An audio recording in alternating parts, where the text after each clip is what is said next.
Welcome back, Magic the Gathering fans. Welcome to the fourth and final episode in the What Did I Get Signed in MagicCon Las Vegas series. The first video, I showed you all the marked pool cards I got signed from the convention hall. In the second video, I showed you all the sorcery cards I got signed from 4 of the Magic artists who were at MagicCon Las Vegas. In the last video, I showed you all the 10 of the vintage Magic artists who all signed my Fallen Empires booster packs. And then in this video, I'm going to start with Ken Mayer Jr., who did not do any cards in Fallen Empires, but he did do cards in Arabian Nights and some of my other favorite sets, including Ice Age. So I had Ken sign a playset of Snow Devils. Like that card a lot. He also had some tokens at his booth. So I picked up a Black Lotus token. I picked up a Time Twister token because it's a card I play a lot. And I picked up a Clue token because the Professor was there this weekend, and I really wanted to get the Professor to sign some cards. So Professor was doing a meet and greet on Friday, but I was getting cards signed from the vintage Magic artists, and I did get all 10 on one day, on Friday. So I had planned to go on Saturday. Professor was doing a meet and greet at 12:30, so I thought if I got there by 11:30, I'd be in line plenty of time. However, the line had been capped, and I was the 5th person willing to wait and see if I could get into the room. The line did die down once everybody started getting their meet and greet with the Professor. And then they came out of the room and asked if 5 more people would want to go meet the Professor. This was close to 1:30 at the end of the signing. He had gotten through the whole line and he had some time left. And so I was the second person in the line by this point, and 5 of us did get to go in and meet the Professor. So I had Prof sign these Flesh and Blood cards from the Professor Blitz deck. This is a copy of Professor Teklovosen. I had a couple copies of these in rainbow foil, so I had Prof sign these. It was good to see him again. We had hung out quite a bit at GP Vegas when they were at Grand Prix. GP Vegas 2016, 2017, 2018 maybe. Before he did have a YouTube channel at the time, but it was not as big as it is now, but it was awesome to see him again.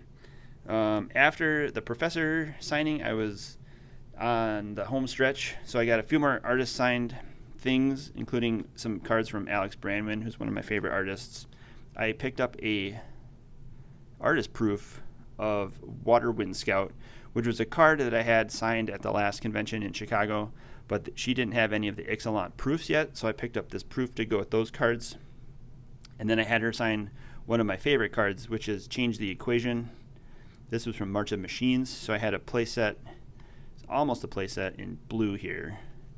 But I had one signed in black, which I think is a artist proof. It is. So she gave me these sleeves to put the cards in, her custom Brandwin sleeves. But this is an artist proof of the Change the Equation card that I will keep in my binder opposite another signed card. So I had her sign this one in a rainbow shadow, which is one of her more popular ones. She also has a gradient variation shadow signature, which is pretty cool too, but I thought the rainbow colors match a lot of the colors in the art, so I went with rainbow color for the first time on that one.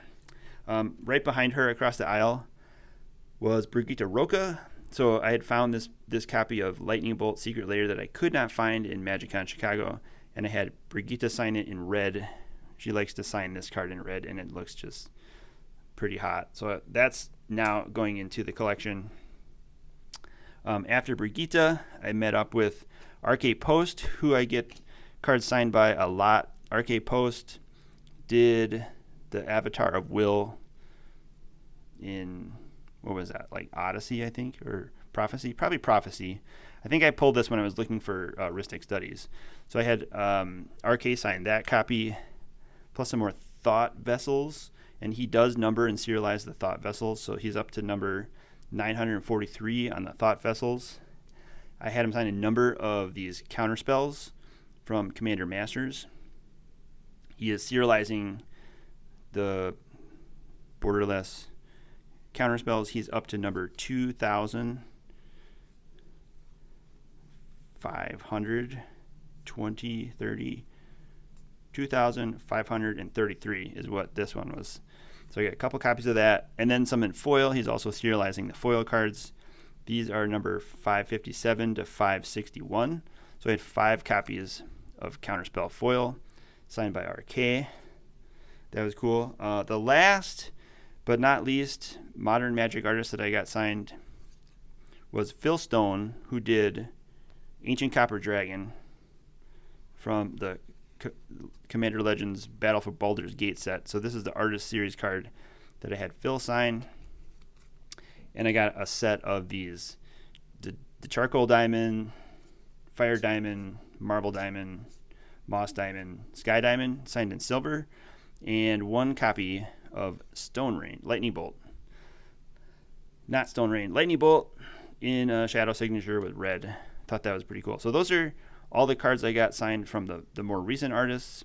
In total, I did add it up, and I came up with 60 sorcery cards from the 4 artists, so about 12 cards per artist. And then I had 160 Magic cards from the vintage group, so that's 220 cards. Plus this is about 40 cards here in the more modern Magic. So that's like a little over 250 cards that I got signed at the convention. I think I did pretty efficiently with my time and waiting in line. A couple of the artists that I did not get signed were Elena Daner. Obviously, she's one of the most popular artists, but I discovered that this year she was handing out postcards at the top of the day of how many signatures she could sign. So she was making appointments, and I did not know that, and I waited till Sunday to find out the hard way that I would not get any Elena Daner signatures. So those are going unsigned. I also missed Chris Ron, whose line was really long. I think if I had some friends in line, I would have tried to maybe just give them the single copy of Lodestone Golem to sign in black. Otherwise, I might just find it on the open market somewhere. I did not see Sam from Ristic Studies, so I did not get any Ristic Studies signed, and I did not see Richard Garfield, so I did not get any Richard Garfield PhD or Feldegriffs signed. But I did have a good time. I did see dozens of artists. I did see dozens of friends as well. Had a great time at all the shows, all the meals out and everything. Wish everyone else luck on their travels back home. I thank everyone for liking and subscribing these videos and following along the MagicCon adventures. I'll do another video about MagicCon 2025. There's a convention in Chicago in February, Las Vegas again in June, though, in the summer, and then Atlanta, I think, in September. So that's the 3 events next year. I'll take a look and do some scheduling and see which ones I can go to. But until then, I'm signing out. I'm going to sleeve up all these cards and put them in my collection. Wish everyone else happy collecting. See you in the next video, everyone.